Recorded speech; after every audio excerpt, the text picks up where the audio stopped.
Offender profiling, the bottom-up approach.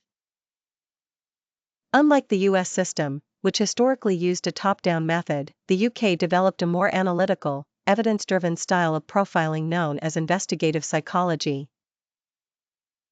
This bottom-up method starts with detailed data from the crime scene and builds upward toward likely characteristics of the offender, rather than relying on pre-existing templates of criminal types.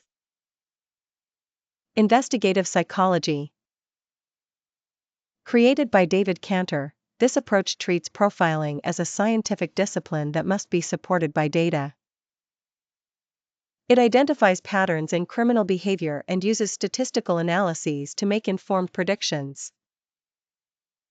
3 key features include interpersonal coherence.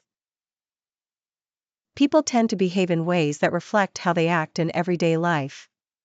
This means interactions between offender and victim can reveal aspects of the offender's typical social behavior. Comparing multiple offenses committed by the same person may highlight consistent behavioral patterns. Forensic awareness. Certain actions, such as wiping surfaces or avoiding leaving fingerprints, may show experience with the justice system or attempts to conceal evidence.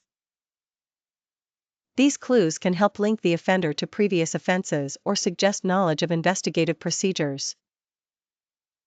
Smallest space analysis. Cantor uses statistical techniques to examine correlations between offender behaviors and crime scene variables. This helps identify common patterns in how crimes are carried out. For example, research has shown that many rapists can be grouped into behavioral themes such as impulsive, opportunistic, or those driven by anger or control.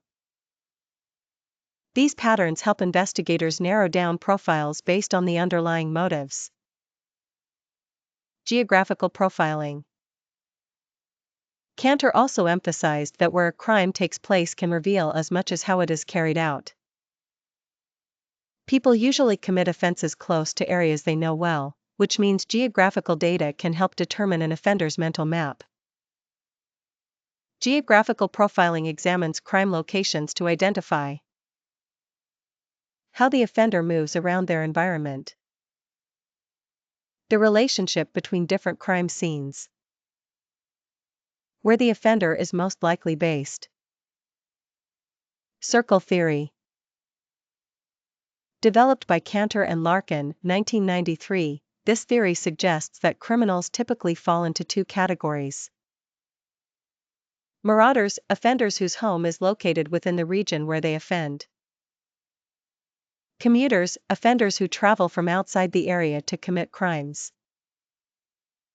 Plotting crime scenes on a map often forms a circle, with the offender's base located somewhere within or just outside it. This allows investigators to focus search efforts more effectively. Criminal Geographic Targeting, CGT. CGT is a computerized system developed by Kim Rossmo. It uses a formula that inputs crime scene locations, movement patterns, and spatial data to create a jeopardy surface, essentially a visual heat map that highlights zones where the offender is most likely.